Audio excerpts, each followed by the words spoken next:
lag between the time that the permittee receives the effective permit and the time that the public is actually aware of the permit being issued. If that is the case, then the public's ability to effectively appeal a defective permit and to obtain a stay of the permit if necessary will be compromised. It is not fair that ADEM should, even inadvertently, give the permittee an ability to act on a permit and by being given the benefit of a head start, prevent any effective appeal of the permit. For that reason, we are asking that if ADEM issues these permits, the permits have an issuance date and also, importantly, a later effective date that is set no earlier than 30 days after the permit is issued. Our request is that ADEM commit to that, please. Also, we understand that at least 2 of the 3 parcels that make up the quarry are encumbered by 2 mortgages. One is with Renaissance Bank, and the other is with CB&S Bank. These mortgages state that the borrower, in this case, a LLC, the member being Stoned LLC, the borrower cannot conduct rock mining on the subject property without the bank's prior written consent. Has the permit applicant provided ADEM with any proof that such consent has been given by CB&S Bank or by Renaissance Bank? If so, has that consent been provided to the general public for comment? On February 12, 2024, we expressed our concerns to ADEM that maps in the permit application were defective. For example, the maps submitted were required to show lakes, springs, water wells, and wetlands at least 1 mile beyond property boundaries. They do not. Has that been concern after I expressed a month ago been investigated and or remedied? On February 12, 2024, about a month ago, we expressed to ADEM our concerns that jurisdictional wetlands were present on the property, which would necessitate permitting by the United States Army Corps of Engineers Nashville District under Section 404 of the Clean Water Act. We asked ADEM if it would request the Corps to join it on a joint site visit. Was such an invitation extended to the Corps? And if not, why not? And why not? Also on February 12, 2024, we asked ADEM to obtain and make available to the public the, quote, on-site wetland delineation and stream assessment that the applicant reportedly conducted. Has ADEM asked for that information? Has it been obtained? If so, why has it not been made available as part of this permitting process for public comment and review? We understand that the permit applicant has stated to ADEM that the quarry operation will not be located on Indian/historically significant lands. This statement by the permittee is suspect given the number of known Native American archaeological sites up and down Limestone Creek in the vicinity of the proposed quarry. If the permit applicant has shared a Phase 1 archaeological survey with ADEM supporting its conclusion of no Indian or historically significant lands, then such documentation needs to be made available to the public as part of the public review process. If no such information has been shared, why not? And if not, we wonder how ADEM is fulfilling its National Historic and Preservation Act Section 106 obligations in connection with its federally funded and EPA-delegated NPDES program. We understand that ADEM has conducted an environmental justice analysis in connection with the air permit and concluded that it will not implicate or raise environmental justice concerns. This conclusion is apparently premised upon ADEM's use of the Environmental Justice Screen and CEQ's Climate and Economic Justice screening tools. This environmental justice analysis has not been provided as part of the public comment period. It should be provided as part of the public record, particularly since it seems to be on its face incorrect. I've identified several documents that should be in the public record. I trust that ADEM will put those documents in the public record. When they are, however, the public will require time to analyze and consider those documents and offer appropriate comments. Therefore, ADEM should not only make those documents available, but also then extend the public comment another 30 days beyond March 22nd. If ADEM does not do so, then the permitting process itself will be defective, regardless of the merits or demerits of the permit. May I say one more thing? Thank you. I'd like to go off script here and thank Randy for coming in and taking your lumps. Sure, I know that's not a pleasant experience. Grayson Carter and Son is only one of the two permittees. They're seeking the air permit. Stoned LLC is seeking the water permit. Keith Sharp, I believe, is the member of Stoned LLC. I wish he was here to show your courage as well and share his position on this matter. It's unfortunate that he is not. Finally, I promise. I'm sorry, I'm a lawyer. You know, no, I got one thing. There were no county commissioners here. A major concern of environmental justice is that a community is disenfranchised and does not have its county commission or its elected officials speaking for it. Exhibit A. Thank you.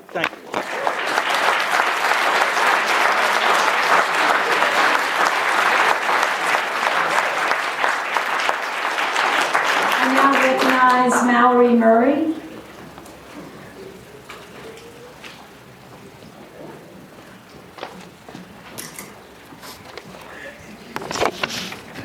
Good evening. Thank you for holding this public hearing and for the opportunity for us to present our concerns. Senator Orr called just before I headed out this evening. He sends his regrets. He can't be here tonight. He wanted to be, but he's tied up on the Senate floor with the gambling bill, probably until midnight, he said. He has submitted a letter to ADEM opposing the quarry and asking that the permit not be granted. I reside in the outskirts of Belmina. One of my concerns is the location of the proposed quarry, Project Cornerstone, Stoned LLC, in a town, Belmina, and alongside Limestone Creek. The proposed quarry is the project of a Huntsville, Alabama property developer, Bishop Sharp. The owner is part of the Stoned LLC, along with Grayson Carter and Son, a large civil construction company with experience in clearing and demolition to utilities installation. Neither of these entities are experienced quarry operators, even though the permit asserts the permit applicant will be running the quarry. This quarry operation inexperience is problematic. But more specifically, my concern tonight is that ADEM must take a closer look at the quarry impact on the endangered species in the Limestone Creek. Even if the U.S. Fish and Wildlife Service isn't required to give any feedback, ADEM still has a responsibility to protect the known endangered species in the waterways bordering the proposed quarry, also known as the Limestone Creek and its unnamed tributary. There are 3 known endangered snails in Limestone Creek: Anthony's river snail, the slender campyloma, and the armored snail. There are only 2 places where the armored snail is known to live. One is Piney Creek, the other Limestone Creek. The slender campyloma lives in the Round Island, Piney, and Limestone Creeks, and Anthony's river snail only survives in a small area of a river in Tennessee and in Limestone Creek. Think about this. These few creeks in little old Limestone County are the only known habitats for the armored snail and slender campyloma, and Anthony's river snail is only known in Limestone Creek and a river in Tennessee. Protection of these rare snails is a pretty big responsibility for the state of Alabama and for ADEM. Due to their small population sizes and limited occupied habitat, these snails are extremely vulnerable. Threats include direct loss of habitat, siltation, altered water chemistry, and chemical pollution. Direct loss of habitat, might I say, the creek could go dry? This happened in recent times in Auburn, Alabama, when a quarry opened near a creek and it went dry. Quarries cause new openings in the ground below, and the creek waters run elsewhere. This risk of loss of habitat for endangered snails must be seriously considered during the permitting process. Activity that promotes siltation and encourages changes in the flow of water and water chemistry are dangers for the snails in the Limestone Creek. This reduces food and oxygen availability, affects reproductive success, and alters the habitat. Known sources of siltation include rock quarries and drainage from unpaved roads, which are expected to be used at the quarry site. Discharges from these polluting sources increase nutrients in the water, which promotes plant and algae growth, which in turn decreases oxygen increases acidity and conductivity, and creates other changes in water chemistry. The permit applicant declares that quarry waters will be discharged in Limestone Creek. The permit applicant declares that silt fences and dirt grading will prevent runoff. Water experts consulted about this proposed quarry do not support the declaration that silt fences alongside a creek will be sufficient to protect the surface waters of Limestone Creek. Here are my questions. What's measured in water chemistry analysis for ADEM? Is there a baseline measurement of silt and water chemistry required before any quarry operation commences when there are known endangered snails in the waterway? And I don't mean immediately measure after a rainstorm. If yes, who does the baseline measurement? If it is the quarry operator, is it required to be reported to ADEM? Is regularly scheduled silt and water chemistry analysis required to be done by the operator? And will it be reported to ADEM? How often is this required? If not, why not, when there are known endangered snails in Limestone Creek and where quarry waters will be directly discharged? How often will ADEM monitor Limestone Creek for silt and water chemistry? What are the allowable deviations in water chemistry and dissolved oxygen levels that will not harm the endangered snails? How does ADEM know it can stay in compliance with EPA endangered species rules and regulations when allowing quarry waters to be discharged directly into Limestone Creek? What does ADEM do to prevent harm to endangered snails rather than finding out after the harm has been done? We all have a responsibility to be good stewards of God's creation, including protecting these snails. ADEM, please take a closer look at the likely impacts and harm that can occur to endangered species and do not approve the permit for Project Crossroads in Belmina, Alabama. Thank you.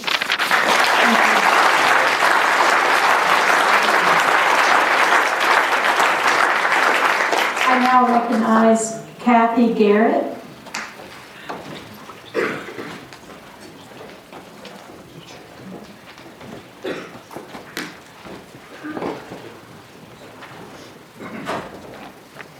Thank you for allowing this hearing. I have to say, Grayson Carter and Sons is not a part of our community. I will just say that. 90 years ago, Judge James E. Horton Jr. heard the trial of Haywood Patterson. He was one of 9 black boys that were accused of raping 2 white women on a train traveling from Chattanooga to Memphis. The trial gained worldwide notoriety, and he became famous when he overturned the verdict of Mr. Patterson. He did this against much advice to the contrary and lost his next election because of his bravery and willingness to stand up for the rights of those that couldn't stand up for themselves. He never regretted his decision. Where are the Judge Hortons now? What will our legacies be 100 years from now? Belmina is a quiet little community with many residents that have lived here for generations. There are 4 or 5 churches, one of which is over 100 years old, a post office, farming operations, many homes, including the home of the 2nd governor of Alabama, Thomas Bibb. The speed limit of 35 miles per hour signals the concentration of homes and residents. My husband and I heard rumors of the quarry last July, and I began to make inquiries with local officials. I was met with the same answers. Yes, we've heard the rumors, and there is nothing we can do. I do believe, with a few exceptions, that they, in fact, did nothing. As word spread, weekly meetings were held at the Belmina Methodist Church. Petitions and letters were written, signs were made and distributed. Contact was made with local, state, and federal politicians. Analysis was done of the proposed permit. A statement was given concerning the quarry's impact on human health and the environment. Contact with the Fish and Wildlife Service, the Southern Environmental Law Center, the Alabama River Alliance, the Alabama Historical Foundation, Auburn University, Alabama A&M University, the City of Huntsville, and others I'm sure I've overlooked. We attended 3 county commission meetings, which they don't attend our meetings, made public comments and made appeals to them through phone calls. Many questions have gone unanswered. I've called Mr. Deal, the county commission attorney, 3 times, and he has yet to return my call. As you can see, this community has taken this very seriously. The only ones that have shown us any real concern are Arthur Orr and Parker Moore, and we are grateful. A city councilman at the Oxford, Alabama ADEM hearing said that the city council publicly opposed the quarry there because it was what the people elected them wanted. Mooresville Road is already in horrible shape from the gravel trucks that have been running from the existing area quarries, and Limestone County doesn't have the funds to repair them. They travel illegally on Garrett Road, exceeding the bridge weight limits, and I doubt that will stop. So we're concerning ourselves with the school, historic structures, endangered snails in Limestone Creek, the proximity of a TVA megasite, road conditions, and property values. What about people?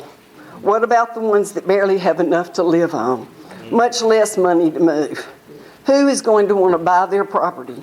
District 3 County Commissioner Derek Gatlin received $1,000 from Halston Carter, the son in Grayson Carter and Sons. And Halston does not live in our district. $1,000 would be a small fortune to some of these residents. What about my friend who has lupus, who lives directly across the road from the entrance? What about veterans that have PTSD? Can you ensure their continued quality of life?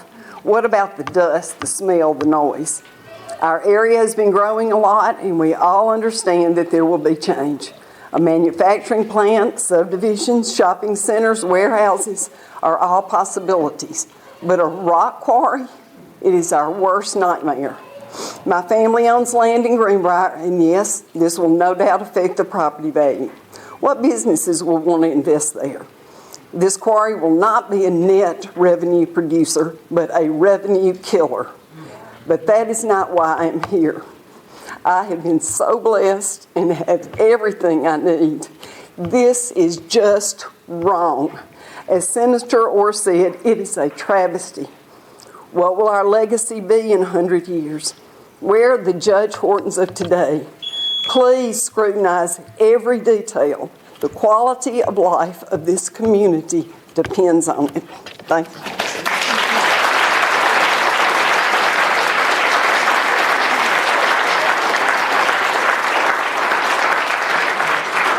I now recognize Megan Alexander.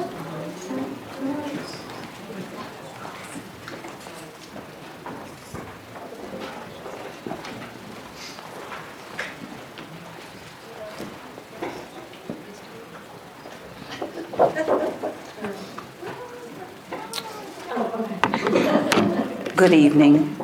My name is Megan Alexander, a concerned advocate for the residents of Belle Minor.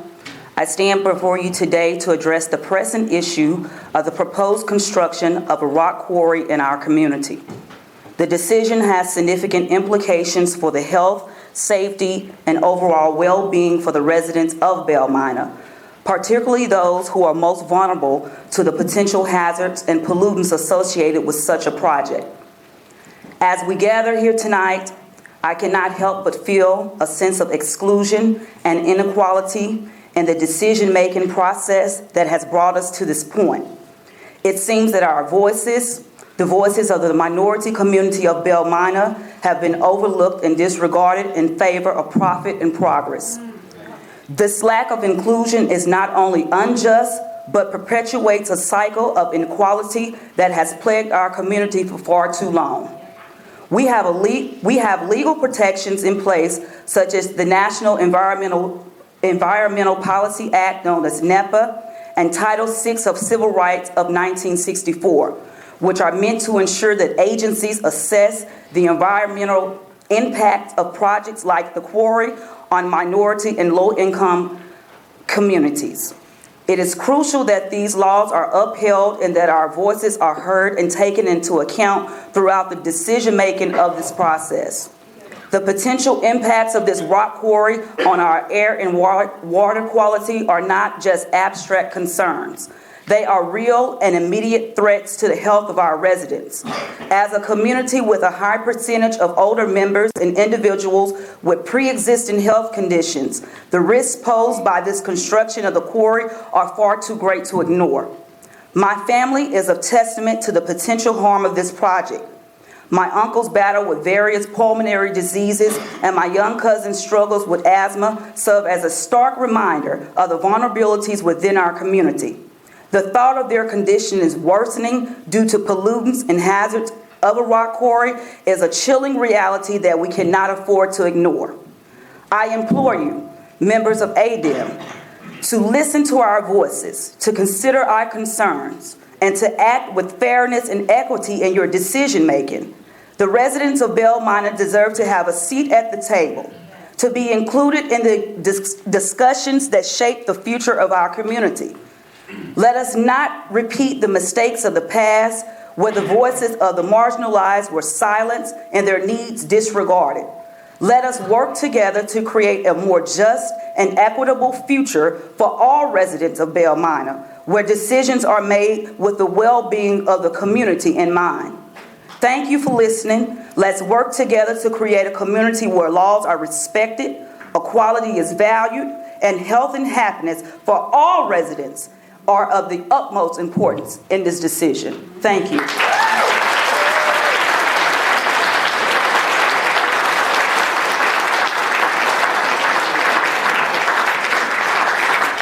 I now recognize James Chamberlain. Oh, I'm sorry.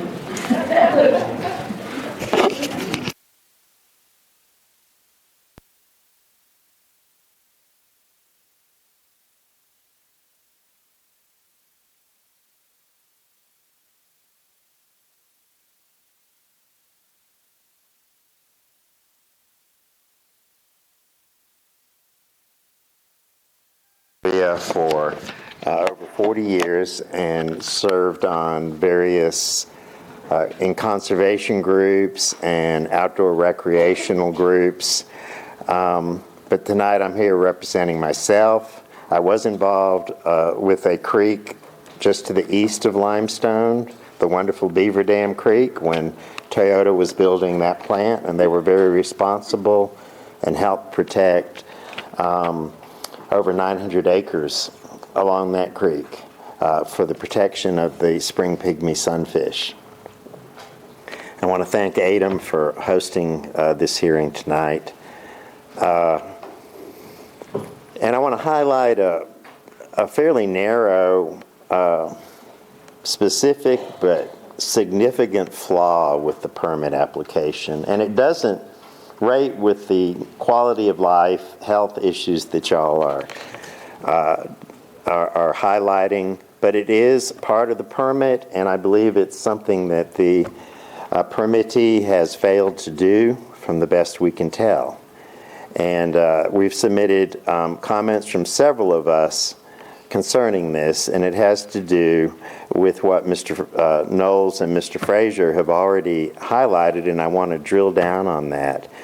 And that is the need for a Phase 1 cultural resource survey in accordance with Alabama Historical Commission guidelines.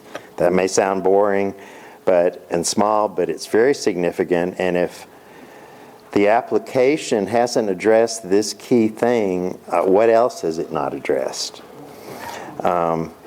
And several of us submitted comments, as I've said, but I wanted to highlight one by Mr. Ben Hawksbergen, who couldn't be here tonight. His daughter's birthday is today, and they have a party.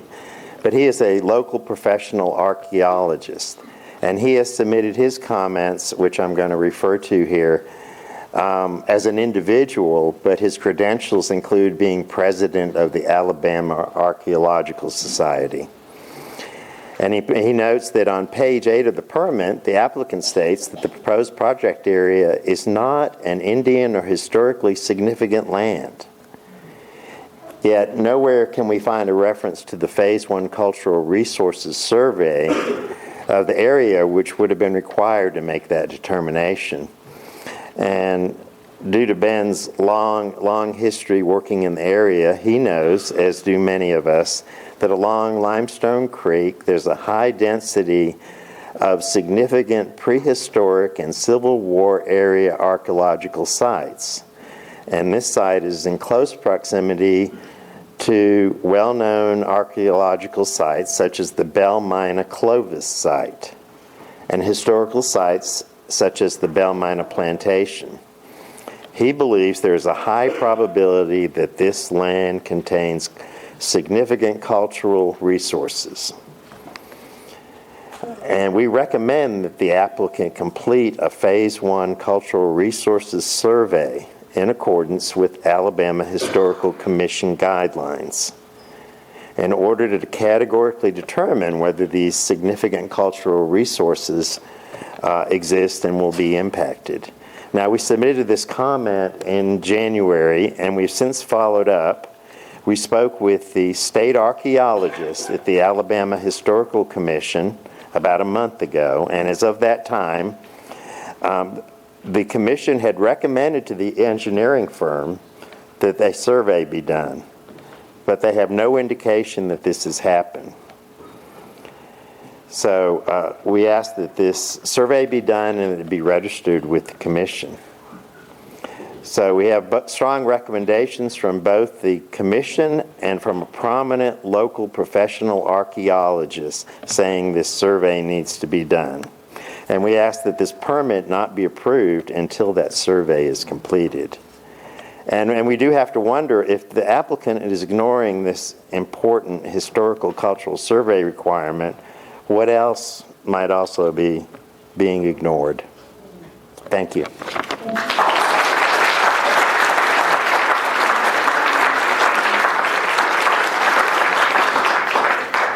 now recognize Chris Bertrand.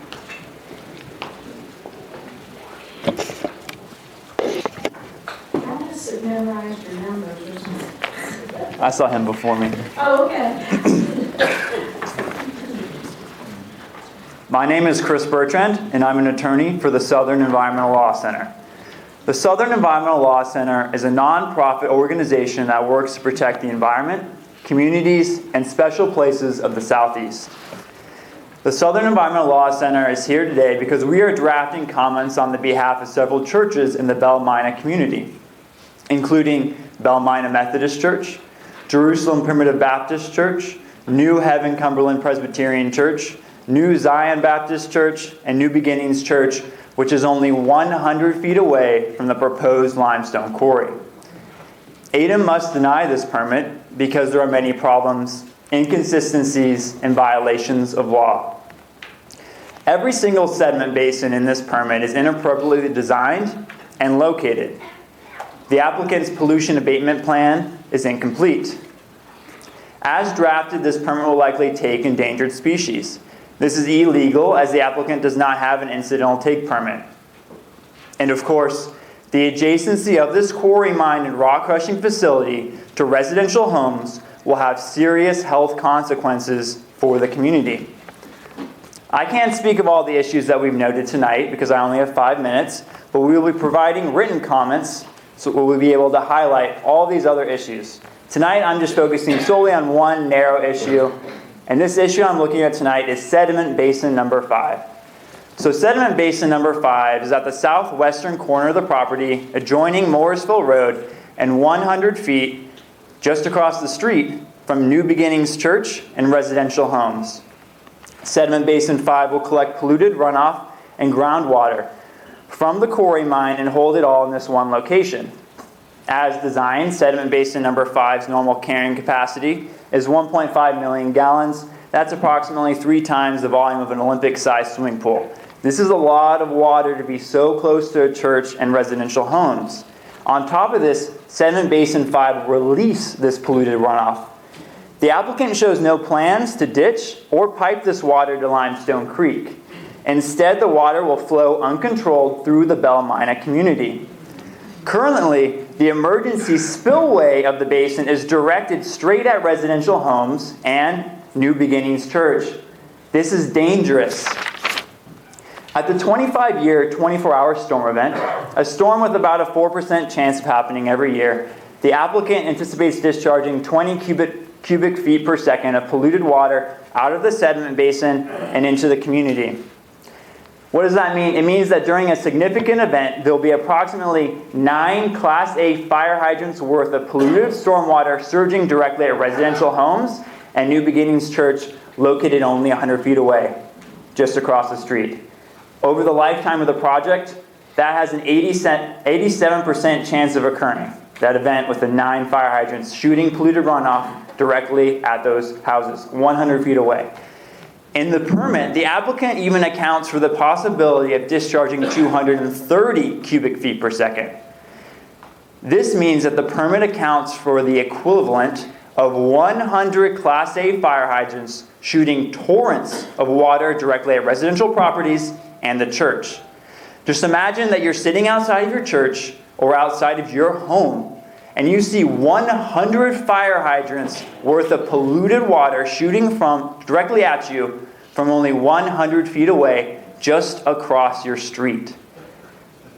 This will likely destroy private property. This could even harm human life. To summarize, the applicant themselves, in their application, accounts for between 9 to 100 fire hydrants worth of discharge during large storm events. This is absolutely unacceptable. Under Alabama Administrative Code 335-6-9-.06, ADEM has a duty and the authority to ensure that the applicant's sediment basins are sufficiently located and designed. ADEM must assert this authority to deny this permit because sediment basin number 5 cannot be located a mere 100 feet away from the Belle Mina community.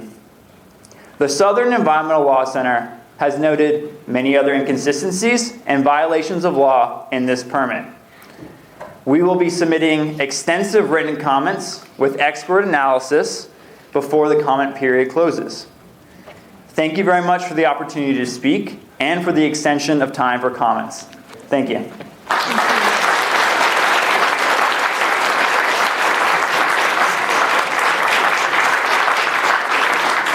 I now recognize Raymond Thomas. Raymond Clayton Thomas.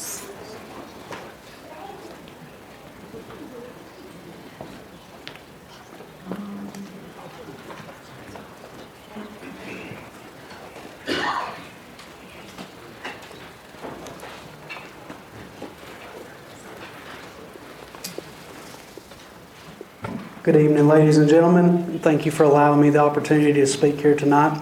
My name is Raymond Clayton Thomas. I'm a resident of Belle Mina, and I'm a lifelong resident of North Alabama. I've always been proud to be from this area, but I'm not too proud of it tonight, nor am I proud of the circumstances that have brought me and my family here.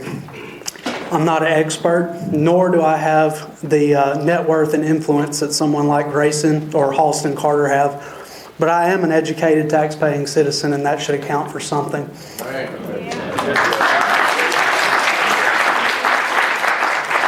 It doesn't take much sense to see the absolute absurdity in this proposed rock quarry being built right in the middle of our small and historic community. I don't have any idea how anybody who's looking at this couldn't see it. I understand that you only want to hear technical comments, and that's fine. Technical comments related to this proposal. So let me start by reminding you and everybody here of the 3M debacle just down the road in Decatur a few years back. Not only did you not catch the technical violations in that case, you didn't even report those violations to the public when 3M admitted to you that they had been dumping chemicals into the Tennessee River for years. Some of our neighbors in Morgan County and Lawrence County are still afraid to drink their water to this day. And we don't want that fear present in our community. My question is, what's stopping the same thing from happening here? You approved the same water and air permits for 3M, failed to identify the discrepancies, and failed to inform the public when those discrepancies were investigated and identified and self-reported by the company, not by you as a department. Why should anyone here believe that you would actually regulate or effectively monitor the waste produced and dumped into our watershed by this proposed rock quarry? It's easy for all of you to sign a permit, but as history has shown, it's not as easy to enforce the regulations and requirements laid out in that permit. You say your mission is to assure a safe, healthful, and productive environment for all citizens of the state of Alabama. Is that what you're doing here by granting these permits for this proposed rock quarry? We all know that this will be the beginning of the end for the community of Belmina and what's left of the cleanliness and the wildlife present in the Limestone Creek watershed as well. If you're truly concerned with protecting all citizens of this state and not just the select few with the financial resources available for campaign donations, then you will deny these permits. I don't want my wife, my daughter, or my neighbors to have to worry about the water that they drink and the air that they breathe, nor to have to worry about runoff and chemicals in the water and whether or not they're developing cancer from them. I don't want to have to worry about my foundation cracking and my house sinking from the blasting and the rock quarry activities, and I don't want to see the amazing and historic community that we call home sacrificed to facilitate more corporate greed and commercial industrialization. You all have the opportunity to do what's right here and deny these permits. I hope that you'll actually consider the people you say you serve and the environment that you claim to protect. Thank you for your time and the opportunity to express my opinion.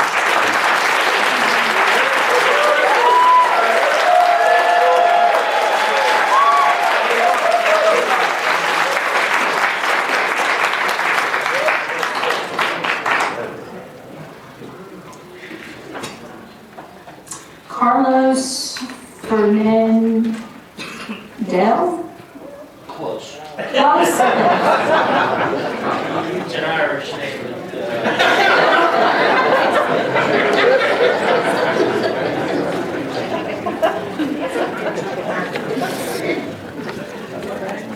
Good evening. My name is Carlos Fernandez. I don't have prepared notes.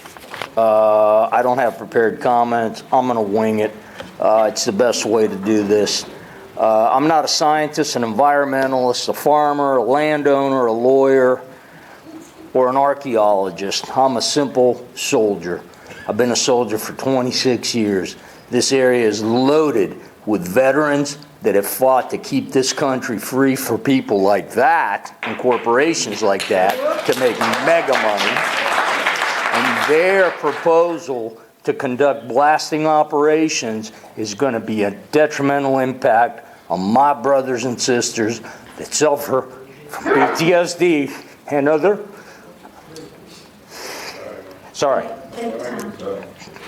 and other issues. You guys have the responsibility to those men and women to honor your mission. They did theirs. That's all I got.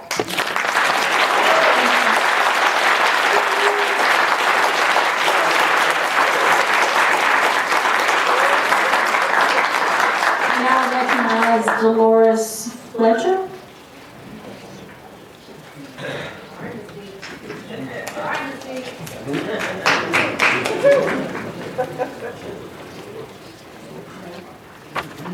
Good evening.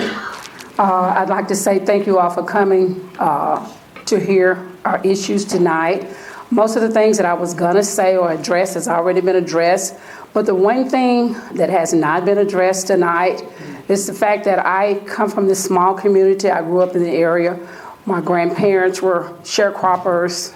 I know a lot of the people. Most of the people here I'm very familiar with. I love the people here. I love my neighbors. And I'm going to speak on behalf of economics versus our quality of life and our health. I have a very small young grandchild that God has blessed me with, and I am very concerned about his health. He suffers with asthma. I have a brother that suffers with pulmonary diseases. I have a brother that suffers with sarcoidosis, and I am a breast cancer survivor. So I am so very concerned about our health because I know that this dust and all of this is not good for us. And based on what the doctor has told us, we've been reading up on a lot of things, and there's no way we could address everything that would happen to us with this rock quarry. And what I want to say is that I believe that the people with Grayson and Carter, and this is not to bash anyone, but the people with Grayson and Carter and Sharp Properties have not come and sat down and considered what we feel, how we feel based on this. I've watched Grayson and Carter grow and grow and grow. We're not envious of your money. God has blessed us with food, health, and strength, and we would like to keep that if you would listen. But I think it's so unfair when you come in a poor neighborhood, and that's how I'm going to say it, because we were landowners, sharecroppers, and when you come in a neighborhood and take all that we have a piece of property. We don't have lots of money. We're thankful for what we have. But I feel like economics and greed has taken over your thought process. And this is not to judge you, but if I have to sell my home, I'm a retiree now. At 66 years old, where can I go and buy a piece of property like the one that I have and be comfortable in it? My kids grew up in the neighborhood. We've been here for about 30 years. We used to be able to walk the dog, knock on people's doors. And I think since I've lived in Belmina, I've met most of the neighbors that have moved in, including Clay and his young family, beautiful little young baby. I've met all the pastors over at Belmina Methodist, including Brother Cody over there, he and his family. So I love the neighborhood. Not only my church has a history of over 100 years. It was land given to us by the Priors, 1895. The building has changed, but not so much. The property is still there. We all have historical churches. And so we're a family of people that love God. We love our church. We love our neighbors. We will help our neighbors in any instance. And I just don't believe that Grayson has really taken a look at, and not necessarily just Grayson, but the Sharp Properties has really taken a look and came and knocked on our doors and say, hey, we would like to have this development, but how will it affect you? Nobody's to consider that. Even now with all of the growth in the area, with all of the industry, I lay in bed sometimes at night and I ask my husband, I said, is it storming out there? You got these dump trucks that's running all over the place. In fact, I had several of your trucks, and if you would ask them, please, don't pull out on people and act like you own everything, because you don't. God owns everything, and this is not to bash you, but I would like to ask you to please take in consideration our community. We love our community, and we don't have anywhere else to go that we would like to be. And the value of our property certainly is going to go down. It already has. And I just want to appeal to you all, ADEM, to please, when you go over that permit questionnaire or whatever it is, look at every aspect. Look at the people. People are more than money. And money is going to be here, but the people, our livelihood, our health, that's what matters. Thank you for listening.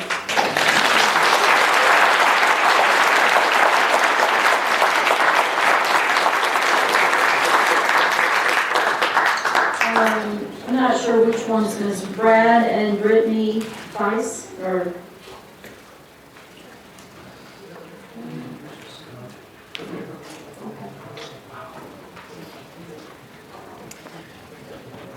Hello, everyone. Thank you for allowing me the time to speak. It raises up, you don't have to... Okay, yeah. I'm here with my wife, Brittany, and our 7-month-old daughter, Brecken. There's not really anything technical that I feel like I can bring that all the great speakers haven't spoke about already, so I'm going to keep this short and sweet and on a personal note because our baby's already past her bedtime and taking a nap already. But in 2021, me and my wife, Brittany, bought our home at 7287 Mooresville Road. And I'm not sure if it's us or maybe Mr. Frazier, but I believe we might have our front door is probably the closest house to where the proposed quarry entrance is. From looking at the map, maybe 200-300 yards. So after buying our home in 2021, we probably put $50,000 into our home, and that's working full time, coming home, just working daylight till dark on the home, because this is going to be our forever home where we're going to raise a family at. So fast forward to August 1st of last year, we have our daughter. Our daughter's born. She spent 10 days in the NICU because of oxygen levels. So that's just less than 7 months ago. Well, now here I stand now, wife, daughter at home. She's had, she still sleeps on a monitor every night watching her oxygen. So, I can speak for any parent in here. You're going to fight for your family, your kids, no matter what. That's right. So, all I can say is that just take, I might be insignificant to the big scale of things, but just think about us as individuals and how it hits us personally, whether it's a family member, with health issues, or, now here we are, in a housing market where there's a shortage in the area, interest rates through the roof. I've put all the money into my home, and I've got a daughter that I've got to think about her future, and, where do I go from here? So, thank you for the time allowing me to speak, and I hope the right decision's made.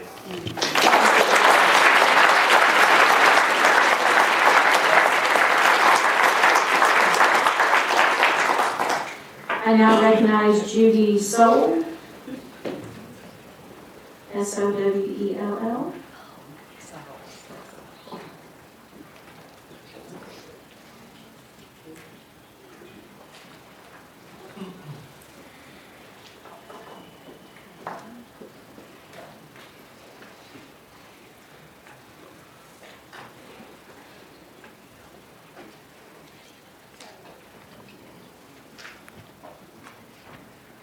Like some of those before me, my name is Judy Sa, and there are some who came with a prepared speech. I don't have a prepared speech, but I do have an interesting story. I've been where everyone in this room is. I was there probably 20 plus years ago. We felt the same way that everyone in this room feels. I would describe it as traumatic. When you live somewhere for as long as you've lived there, and then something like this comes up, you're scared, you're mad, you're everything you can think of. And so what I would like to say to all of you is you're doing exactly what we did when we were fighting against the very same thing. This way, because we can't hear you when you move away from the mic. So what I would like to say to them is to just keep doing what you're doing. Fight as hard as you can. You don't know what the end result will be, but possibly it will end up on a good note like it did for us. It went elsewhere. So that's all I can say. It's very important. Please don't give up.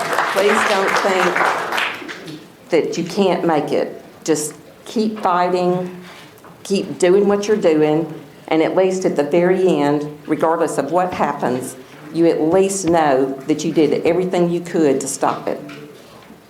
Just don't give up. Thank you.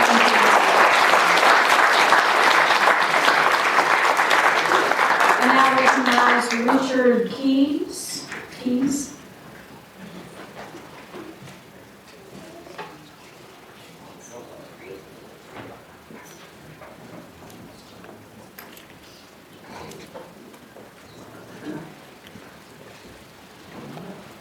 Hello, ladies and gentlemen. My name is Richard Keys, and I'm a concerned citizen. I'm a retired individual.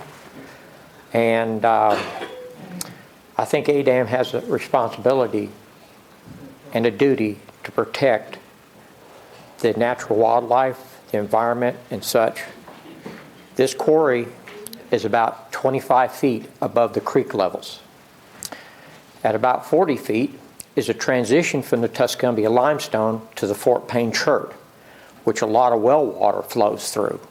These seams between these formations have a great deal of water flowing between them.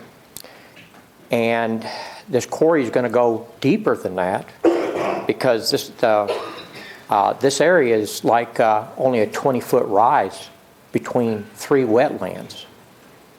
So, you know, and everywhere, I've seen this numerous times, wherever they put these quarries in like this, it negatively affects all the creeks and water, the water quality, because the water they're going to pump from this quarry has different chemistry than these creeks, and it changes the habitat immensely, more than you can even imagine. And this will have a negative impact on the economy of all of southwest Limestone County for the rest of their lives. So I suggest that you do not permit this quarry. There are good places to put in a quarry and poor places to put in a quarry. This is a very poor decision to even submit to put a quarry in right here. This is not the location for a quarry. And you all have a responsibility to protect this. So thank you.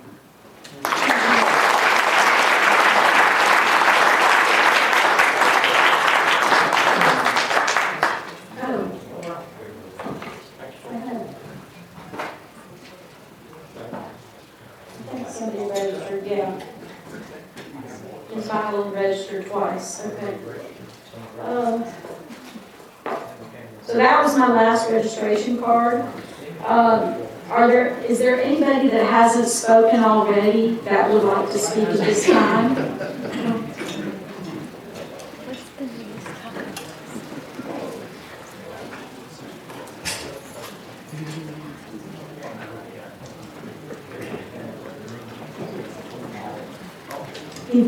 Give your name and any affiliation if you have one. My name is Martha Wasberg, and I am a resident. Can you spell that? Smith. No, I'm just kidding. It's Wasserburger, just like it sounds. I am a resident of Belle Mina. And first, we just want to say thank you for allowing the public hearing and allowing us to learn more about this issue and provide responses. I want to thank Grayson and Carter and Sons for taking this seriously and doing their research and due diligence as well, because I know that they are a good company. I know they do their due diligence as well. Honestly feel that this is unfair to the residents, to the wildlife, and to Grayson Carter and Sons because of the local limestone requirements. That is not their fault, and that's not your fault and not in your jurisdiction. However, I would like for there to be consideration of our neighbors.